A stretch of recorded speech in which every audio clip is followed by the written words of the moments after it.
Welcome back, Thrivers, to another guest episode on the Thriving Equine Professional. I am thrilled and excited to have today's guest. I feel like we have some super relatable stories to tell. And for our guest today, another person that, yes, I have stalked on LinkedIn. My listeners, Krissie, are getting really used to the fact that I'm coming up with all of these amazing guests for the podcast by just stalking people on LinkedIn. So Krissie D'Aries is with us today, and I am so excited to unpack her journey, which, as she will tell you, is certainly not a straight line, but she is a thriving equine professional. She works for Buckeye Nutrition. We're going to learn a little bit more about her role, which is under the umbrella of Mars Horse Care. But let's start at the beginning, Krissie. Welcome to the Thriving Equine Professional, and tell us a little bit about who you are and where you are sitting and coming to us today. Thank you so much, Jodi, for having me. Yeah, first of all, I just want to say I'm super happy to be here, and I've listened to you since I think like one of your beginning episodes. I found you on one of my very long car rides, which is, standard with my job, which we'll get into. So I found you on one of my long car rides, and I just resonated with what you were doing. So I've been listening ever since. But yeah, I mean, like most of us, I grew up horse obsessed. I lived on a small farmette in Pennsylvania. And so my first exposure to horses was a rescue that we inherited named Misty. And then I, bugged my parents to send me to horse camp and just really never looked back. And I took that passion all the way to college. I went to Centenary University. It was Centenary College at the time for equine studies, and with a concentration in riding and training. And then just like you mentioned, my path, it hasn't really been straight. So, life changed for me here and there, and kind of fast forward to a couple of years ago, I went back to school for education, and I figured, I loved teaching kids on horseback and being an instructor. So education seemed like the right fit for me. And as life would have it, my now husband lived in New Jersey, which is where I reside now. And that move would have required some more training. So I was like, let me just see, what's out there in the horse world, like always coming back to horses, just kind of getting dragged back in. And this, job popped up, and it was a corporate job, which not something that would have ever been on my radar, never really something that I thought about. So I applied, and the stars just kind of aligned. And yeah, so now I'm working for Buckeye Nutrition, brand under Mars Horse Care, and I'm their equine nutrition sales specialist for the Northeast Territory. So basically what that means is my primary role is to look over all of our existing customers within my territory, and then, gain new customers as well. So that's what I do at a very high level. I love that. And it speaks to me because I spent 6 years also kind of working in the Northeast Territory in feed sales. So I was in portions of your territory, New Jersey and Pennsylvania. I had a little bit of Maryland as well. And I love that, because if I, had to guess, you're calling on some dealers, you're calling on some farms, you're doing some nutrition consulting, you're doing sales, but you're doing a lot of educating as well, because I call those roles like you educate and you influence. So I feel like, like you're getting to spend your days as a road warrior. You alluded to that. Our trucks or our cars are our office most days, but really kind of getting to interact with horse people and ag people, through your journeys. Yeah, absolutely. Oh. So tell us a little bit more then, Krissie, about kind of the origin of, you have said that you weren't really aware. You went to a school that was heavy in equine. We know Centenary has a strong horse program, but you weren't aware of some of these industry careers, sales, marketing, industry type roles above and beyond, really the riding, the training, the managing of the barns, that kind of thing. So tell us a little bit about that. Yeah, so I loved my experience at Centenary. Again, like you said, it's a great program for equestrians, and I was very close. It only took me an hour to commute to school, which I did part of the time. So I went for a concentration in riding and training, and I was gung ho, that's what I lived and breathed. Like, I'm going to train horses. I'm going to be a rider. And I probably could have done that had, things, evolved differently, but that was, my tunnel vision. And I honestly didn't really know anything else. It was when I was in it at that time, it was like barn manager, trainer, instructor. Like, that was it. And a lot of the program was kind of set up that way. It was concentration in riding and training, concentration in barn management. And then there was a veterinary program. I might be missing another one, but that was, the meat of the program. So that was really all that was to my awareness during that time. And I didn't realize, that there were all these other corporate roles in the world that you can tie, a myriad of skills to and still be connected to horses. So like this one, for example, with sales, it was something that I never even thought of. And now, looking back on it, I wish that I had I wish that I had talked to maybe an advisor or something within the college and just got a little bit more advice to, my advice looking back for young people would be to maybe pick a major that transcends across multiple businesses, like communications, business, marketing, technology, whatever, because any of these things that you maybe are already good at or you're interested in, or you could develop your skills, they can be used in segue with horses. You could find a company like mine where you're doing whatever skill and then you're connected to horses. So that would be my advice, to pick something that transcends, that will allow you to have multiple opportunities throughout your career. Yes. And I couldn't agree more, Krissie. I think it's so important to acknowledge that one of the objectives, the primary objective of this podcast, is to showcase these industry careers, right? Because we don't know what we don't know. I say that often. And so at that age where we're like, yep, we need to be a trainer or, a barn manager or a veterinarian. And those are our options. There are so many out here, like working in sales for Buckeye Nutrition and calling on horse people all day, every day, right? And what a cool career opportunity that is. So I love that you share that. And I do think it's really important. But then just as impactful, because I can also be pretty critical of an equine major, where when it comes down to it, in order to be competitive in a job application or even in your career, the more versatile you are, the more versatility you show in your experiences, whether that's across different segments, across different species. Do you have some career experience on small animal or food animal in addition to equine, those kinds of things. So listeners, hear us say that the more versatility you have, the more experiences you have, the farther you will go faster, I think, is maybe one way to look at it.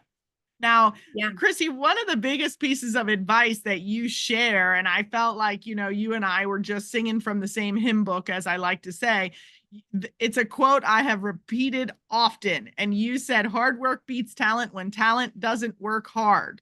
So tell us why that's your number one piece of advice. Because my experience, so that quote, I don't remember where I heard it or whatever, but it resonated with me in college, and it just kind of became my mantra, and it's really what pushed me to the next level. So I went into centenary. I was not a focused student. I was not a good student. I was very much enjoying my college experience. And I went into it. I came into centenary with a little bit of talent, and I thought it was going to be easy. And I got there and I realized there was a lot of talent, and there was a lot of experience, and there was a lot of people that got their experience through money. So I say that in that quote, talent beats money when money doesn't work hard also, because let's be real, our industry it's a luxury industry. So there is a lot of wealth, and it makes it competitive. So I got there and I realized, if I want to achieve the things that I want to do and be recognized the way I wanted be recognized, I really need to step up and I need to work harder. So that's really what I did.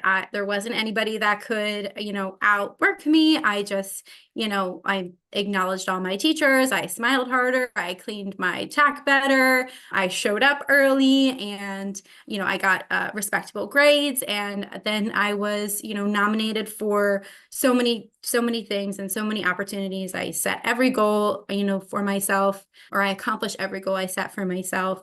And, I wouldn't have been given all of the opportunities at Centenary that I got had I not, stepped my game up and really put in the work. I got to be the captain of our hunter jumper team. I ran the rehabilitation program for the injured horses at Centenary. That was something that you had to be selected by the veterinarian on site for that. I scored an internship with an Olympic rider. That was something that I did. That was not part of a requirement for my degree at all. It's just something that I wanted to do to give myself a leg up.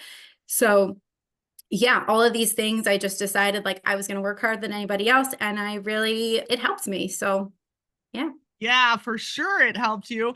There's so much of that. First, I have to stop. I think I'm going to add your advice to my list of advice for everyone. You smiled bigger. That's my favorite part. They're not, like when we start to, you're breaking down like what it means to work harder. And you said, I smiled bigger, you stayed later, you studied harder, you shined your tack more. That really, I think, defines something that we hear all the time, which is outwork them, right? No, yeah. You're defining what that meant to you, that you decided after some fun, right? Mm-hmm. Getting to college and having some fun, that this is really what it was going to take to up level, if you will. Yeah. And so I think that's really some tremendous advice. Yeah. And those are little things that you can do, like the internship, for example, like that's a big step thing to get yourself ahead, but like smiling bigger and, like making eye contact with your professors and just making sure that you're there to receive the opportunities that are available, and, not leaving any stone unturned with something that like aligns with your interests, making sure you're asking questions about it and shining your tack. Like those things are easy, right? Like we can all do that. That doesn't really take all that much effort. So those things can easily be accomplished by anybody. Yes, really great advice. So again, listeners, I hope you're hearing that. If there's one takeaway for me, it's smile bigger. I like that's your ticket. That's your ticket to life, right? Mm-hmm. Okay. And so then you talk to us about, as you kind of break down the advice that you like to share, because we do get these questions all the time. No doubt there is a line of young people who want your job, right? People are like, how do I do what you do? I'm sure that, you've now been with Buckeye for more than 2 years in this role. And the longer we're in those roles, the more we begin to hear, how do I do what you do? But and you're like, then you start to really think about, okay, well, here's how. So you kind of talk about that there is more out there, as you've said, than the writing and the teaching. So when you told us to always shine your boots, take that a little bit farther. You've got a good story behind always shine your boots. Yeah, so that was something. My uncle is in the equine industry. He's a freelance trainer, and he's been doing that, since I was, I don't know, in my teens in high school, because I would always go and help him on jobs or shadow him or come watch him while he was judging. So he was a great resource to me, and he was very meticulous and would not let me show up any less than my best self, right? So, and he didn't show up any less than his best self. So one thing that he always did, we would be driving around to different places, and every time he got out of the car, he'd have all his supplies in his trunk, and he'd have his boot shine and his rag, and he would shine his boots, and he would, hand me one, I would shine my boots. And I'm kind of, as a young person, I'm like, okay, like, is this really necessary? Your boots are already clean, Yeah. So that was just something that I adopted from him. And you bet that like any place that I went, I did the same thing. I brought my boot shine, whatever. And I can tell you there have been times where I've showed up to like a lesson or something like that, and my boots are dirty and I didn't have my boot clean. And I'm like, what am I gonna, like, I'm not leaving this car without shining my boots. Like, I'm grabbing whatever I have in the car and I'm spit shining. Like, I'm not leaving until my boots are shined. Like, that's how ingrained this was in me. Yeah. And I don't think it really has anything to do with like how the person sees you. I don't think that they really notice that my boots are that shiny, right? I think it's something that you instill in yourself, a self-discipline, showing up as your best self, taking care of your self-image, and that gives you confidence and self-worth. So that was an important lesson for me. I think that is tremendous. We've heard that in different ways, but that is so relevant to our industry, because I think of the speech that goes around out there, and I've watched it before, the importance of making your bed every morning. You know, that the most successful people in the world make their bed every morning. That's something that I think my grandmother instilled in me, and I am a bed maker, and I love the message that's out there of what that makes you in your character. Yeah. And so that you can tell that story about how your uncle has inspired you to be your best self through a simple discipline of always shine your boots. Yeah. And I hear you when you say I don't think it has a lot of impact from, you know, what the other person sees in you. I would argue that a little bit, right? Like, Yeah. I do think that it's super important that it instills confidence in you personally as a person. But if it were me that you were showing up to, I would notice that you always had shiny boots. And True. so I do think that there are those Yeah. people out there that notice that. And it's a differentiator. It's part of your brand. It's what you're building about, you know, who you are and what other people say about you when you're not in the room, kind of thing, right? It's part Yeah. of you and your authenticity and your story. So And if they don't notice that they're shiny, they certainly will notice if they're dirty. So there's that. Yes. Yeah. And Yeah. I would venture to guess that there are people that you work with and people that you call on that also notice that that's something that you do. Yeah. And that's memorable. If someone's Mhm. riding with you and you are shining your boots at every stop, or shining your boots, you know, at least every day, then they're like, Mhm. oh yeah, that's a Krissie thing. Like, Yeah. that's part of who she is and what she does and how she operates. Yep. So I think that's really unique, and it's a great opportunity to build your own personal brand. Yeah, for sure. I love how you connected it to like our industry and then making your bed. It's a nice marriage there. That's cute. Yeah. Yeah. Super cool. And so the other thing that you go on to say, Krissie, is to know your value and not to let the wrong people devalue you. And so you made sure that that was really important in kind of how you share Mm. with others. So tell our listeners a little bit more about why that is one of your top pieces of advice. Yeah, so you know, you're going to see it in any industry, right? There's good people and there's good mentors, and there's bad people and there's bad mentors. That's just the way it is. So I've worked for some great people, but I've also worked for some people that, you know, made me feel less than. And, you know, being a young, vulnerable professional, just trying to find your way and trying to work hard, it's easy to feel like, man, I landed this great position and I work for this prestigious barn or this prestigious trainer.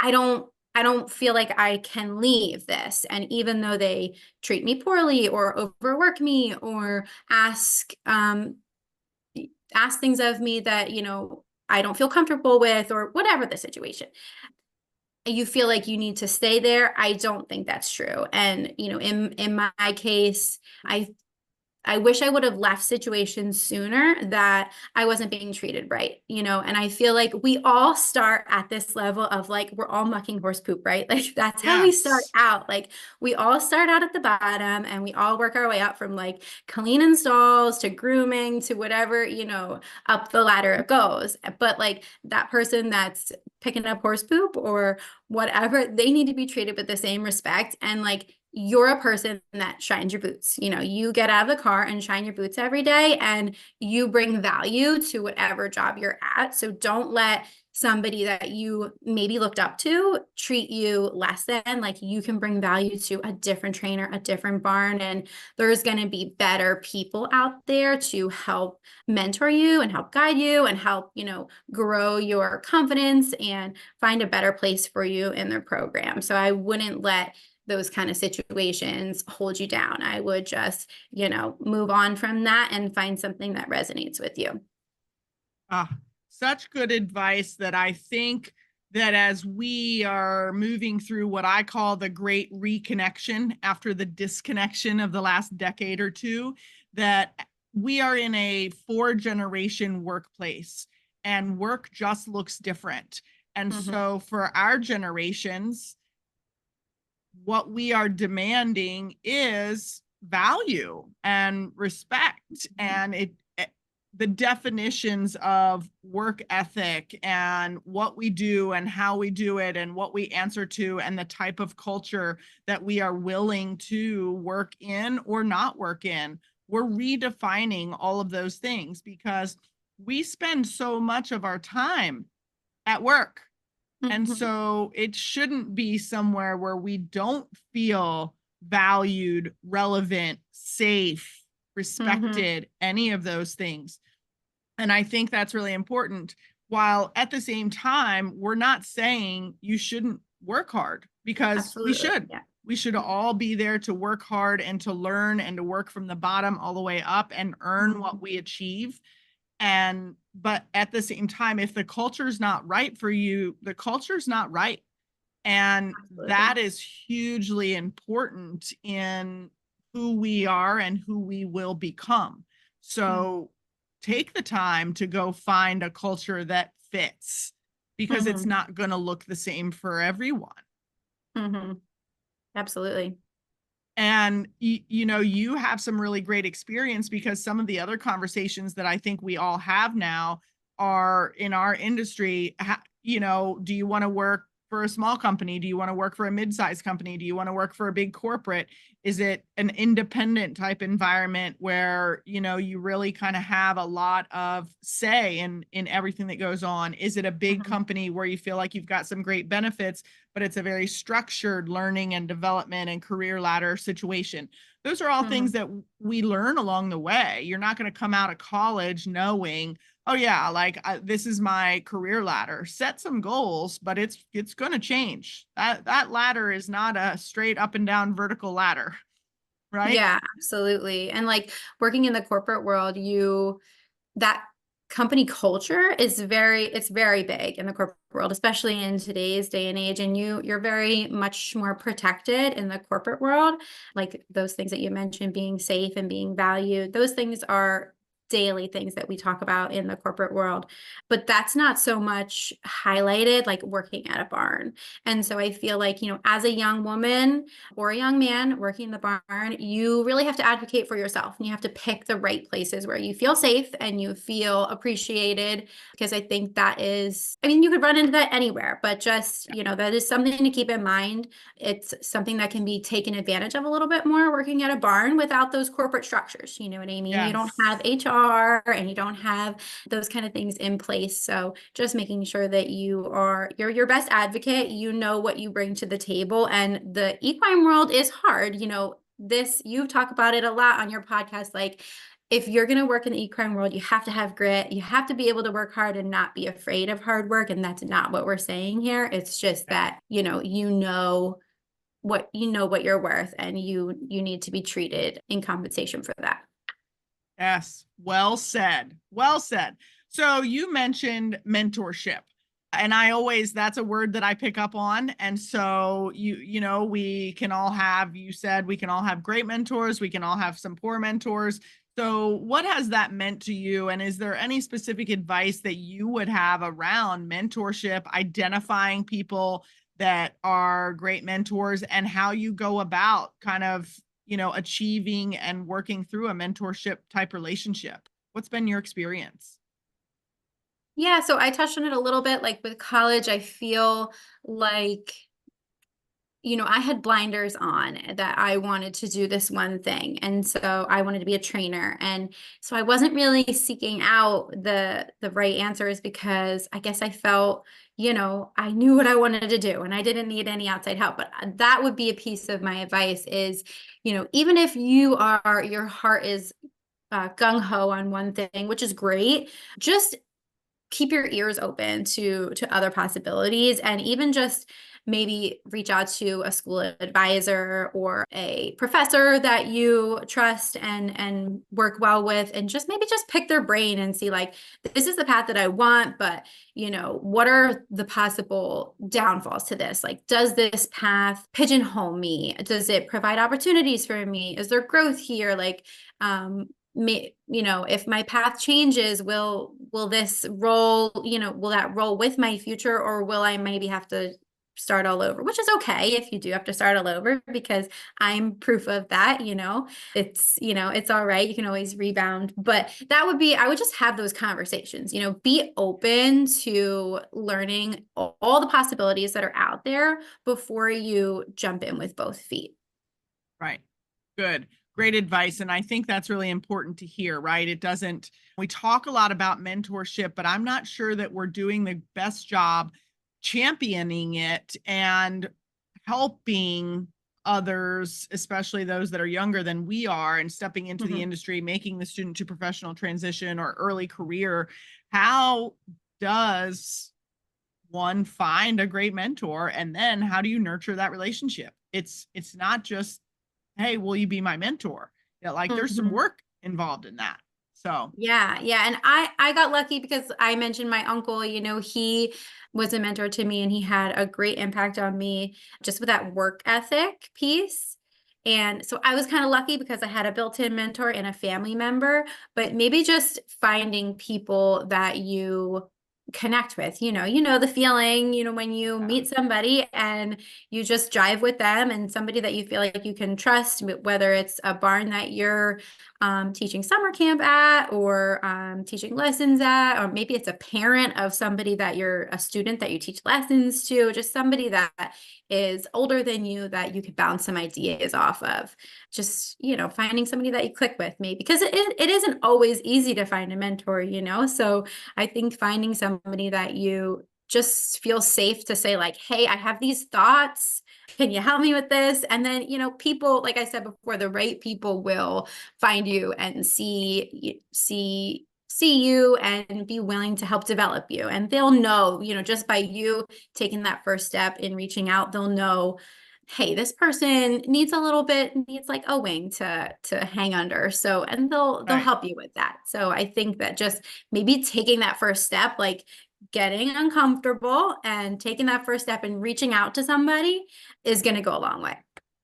Yes. Oh, perfect. Reaching out to someone who is older than you and getting uncomfortable. So get comfortable getting uncomfortable, because that's when we grow. For sure. Yes. Perfect. So I always love to highlight, not only, Krissie, are you a thriving equine professional with an amazing sales career with a great company and a great brand, you are also a wife and a mama.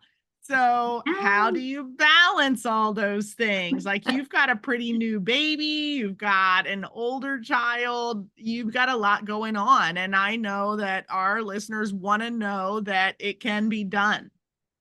Yes, it can be done. Now, I am newly back to work from maternity leave. My baby is 6 months old. I also have a 9-year-old, and my husband, of course. So I'm still figuring it out right now, just to be honest, like, I'm newly back from maternity leave and I have a demanding career. It does require travel. My territory is Virginia to Maine. So I'm a busy gal, and, babies are demanding as well. So I'm still figuring that out, and it's a journey, but I'm doing it, I'm doing it, and my customers seem happy, and I'm still happy at the end of the day. My family's happy. So it is possible to do these things. We just have to, I think it's important to set those boundaries.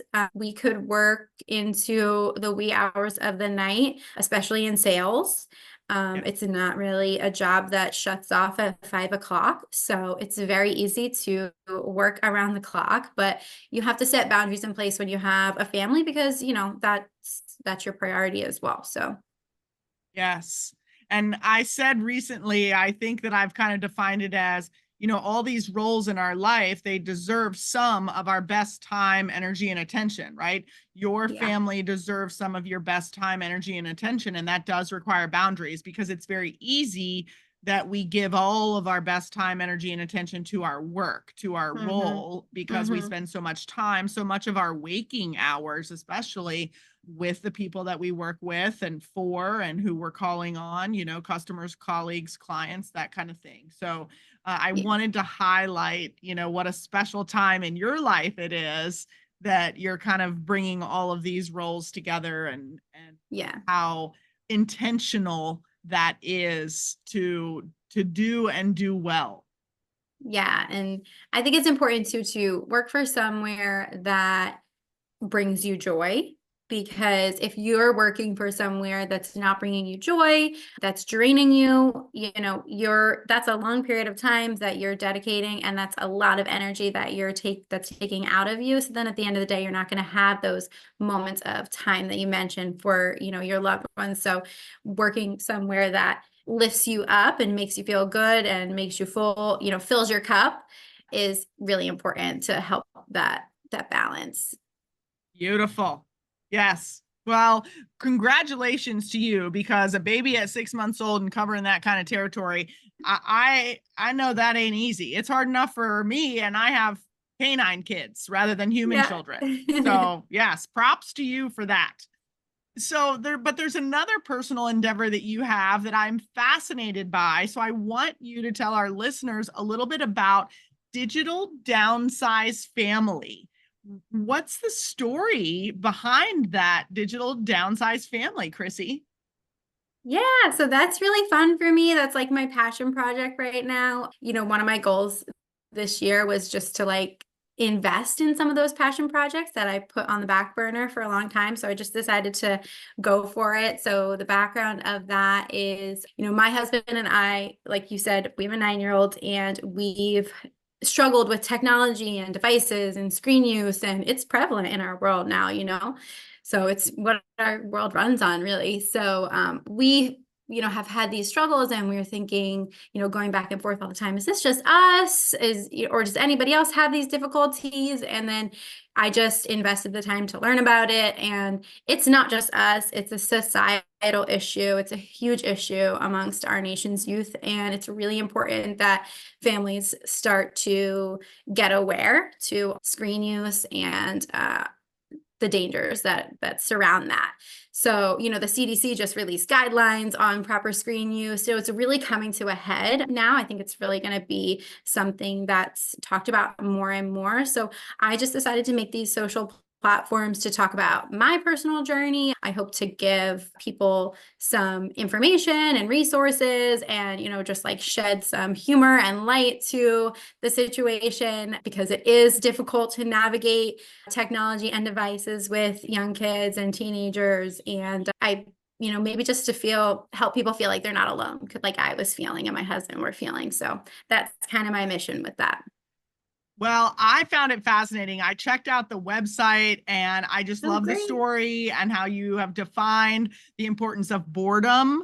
And, Mhm. so it's just really cool resources that you've got there. So I would encourage, especially our listeners that have kids, to check it out. But even if you don't, like me, I love being a cool aunt.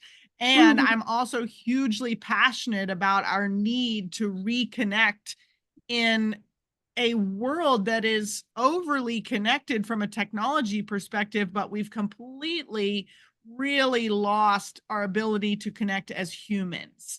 And Absolutely. I believe that that is the number one ingredient that is missing from our ability to thrive. We are surviving the world's chaos. And if we are going to thrive, we have got to realize that no matter how much we increase our knowledge and our skills from, academic knowledge, technical skills, clinical skills, whatever that is, none of that matters if we are unable to connect with other human beings collaboratively and communicatively.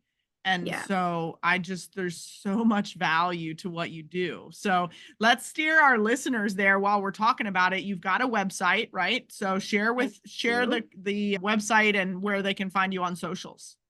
Yeah, so it's www.digitaldownsizefamily.com, and all my socials are linked on there. So you can head to the website and reach me through any of my social buttons. Yeah. So cool. So cool. I love that. So I always this year, am asking my guests 2 questions. So as we start to wrap up, I want to ask those questions of you, Krissie. Do you have a book or a podcast that you would recommend to our listeners? And if so, why? Yes. So I am a podcast junkie because I'm on the road all the time. So I'm always consuming that kind of stuff. So for horse people, I listen to Feed Room Chemist. It's important for what I do because she just provides so much value on nutrition and how to feed properly and just all of these topics that I'm talking about to my customers daily. So that is great knowledge as a horse person. On the personal side, I also listen to 1,000 Hours Outside religiously. That is, if you're a parent and you're looking for some tips on, what I just talked about, like the digital downsize presence, that podcast relates a lot to just getting outside and connecting with nature and connecting with family and people and the dangers of screen use and all of that kind of stuff. So those are my 2 on either end of life that I listen to. Awesome. I've never heard of the 1,000 Hours Outside, so I'm excited to check that out. Feed Room Chemist, yes, and I think we've mentioned that before. So listeners, that's another recommendation for any of us that have an interest, a passion, if you've got horses and if you're trying to. There was an article out, I'll get over in the weeds just a little bit, but I think you'll appreciate this, Krissie, but a recent article about the feed industry versus the supplement industry. And the power of the supplement industry. And I think any of us that have any basic education from a nutrition perspective can kind of roll our eyes at that, right? Like there's so much power in understanding what you're feeding and not trying to be your own chemist, if you will. So yeah, absolutely. Yeah. Supplements are just that. They're supplemental, and there's so much value to knowing how to start with the fundamentals of a proper feeding program, which is where you need to reach out to someone like me or your nutritionist. That's where to go. Yes. Good. Well, I had to get over in those weeds just a little bit, but I'll come back. So the second question that I want to ask, because again, we've heard this, you're doing it beautifully, but I talk a lot about life balance. And is there any advice that you would give to our listeners, Krissie, about life balance and how you're doing it today in the face of hustle culture? I mean, this seems definitely to tie into some of the advice you've already given to your passion project of Digital Downsize Family. But is there anything specific that you haven't shared that you would share on life balance? I think touching back to the one thing that I shared about knowing your value, not wasting your time in a role that isn't invested in you, also that isn't going to help you grow, because it's a two-way street, right? You're not just there to work for somebody else, you're there for a reason too. So finding a place that again values you and values your hard work that you're putting in. Like I said before, we often feel like, oh man, I have this great opportunity, I shouldn't leave. Well, if it's not in this hustle culture, maybe you feel like you need to stay there or whatever, you're going to have some kind of FOMO if you leave this place. But again, if they're not taking you somewhere also, if they're not aligning with your values, then I think there's always somewhere else out there. And then again, like I mentioned, the Digital Downsize Family, this year I just decided, like, I'm just doing it. I have a lot going on, right? I have this career, I have a new baby, but we have to take time for the things that fill our cups. We just have to prioritize that. It's so important. Otherwise, it's so easy to get into this monotonous life, and life is short. So we have to go after the things that we love and we're passionate about. Oh, such incredible advice. You are doing amazing things. And I know that just sharing just a little bit of your story is inspiring to our listeners, and all that you have going on is really providing them with, again, just kind of that inspiration, that motivation, and that empowerment. I think that's what you're Mhm. speaking to, is that we do have the time when we get intentional with our time. And Mhm. that's a lesson even I continue to learn, right? Trying to do some more time blocking, trying to acknowledge how much time am I spending on my screen, and where and Mhm. how am I spending my time, because we really all have a lot more time than we think we do. And, one of the things I read this year was that we tend to overestimate the time we spend on things we don't like to do, like, for instance, vacuuming. We're Mhm. like, oh, we don't want to vacuum. I don't have time for that. But we underestimate the time that we spend on the things that really fill our cup, to your point. And, Yeah. is it really impossible for us to take an hour to go for a hike? No, it's not. No. Yeah. Yeah. Get out there and do it. Well, Yeah. It's Krissie, necessary. anything else that you want to share with our listeners today? I mean, your story is rich and rewarding. Anything that you would share as we kind of wrap up today's episode? I would just say, it's never too late to, pursue your passion, pursue a job that resonates with you. I am still in kind of the first leg of my career, really, even though I'm now in my 30s, just because I had children young and that was my priority. So, it's just never too late to get back to something that you love and build a great career, and just don't leave any stones unturned along the way. Be available to every opportunity that aligns with your mission. Yes. I mean, you have vet tech experience, you have horse experience, you have been an educator, and now you're in this professional sales role in the equine industry. And so, again, I just reiterate, you are truly thriving, and what a relatable and relevant experience to share with our listeners about how, as you say, you've continued to find your way back to horses Mhm. throughout your career, throughout the years. And that has just been a product of how you've built your life, and the Mhm. priorities of building your family and where you're living, and all of those things coming together. So I think it's an awesome and inspiring story. Thank you. Thank you. Well, thank you, Krissie, for being our guest today. We've shared how our listeners can reach you. DigitalDownsizeFamily.com is the place to find you. And Mhm. obviously, as I said at the beginning of the episode, I found you on LinkedIn, so they can certainly connect with you there as Absolutely. well. Mhm. And I appreciate you answering my message and coming on to be a guest on the Thriving Equine Professional. Thank you, Krissie. Thank you. I'm glad you reached out and you got me out of my comfort zone. So it Yes, was that's the great. goal. Yeah. Listeners, I hope you have an amazing day, and we will see you back here same time next week. Cheers.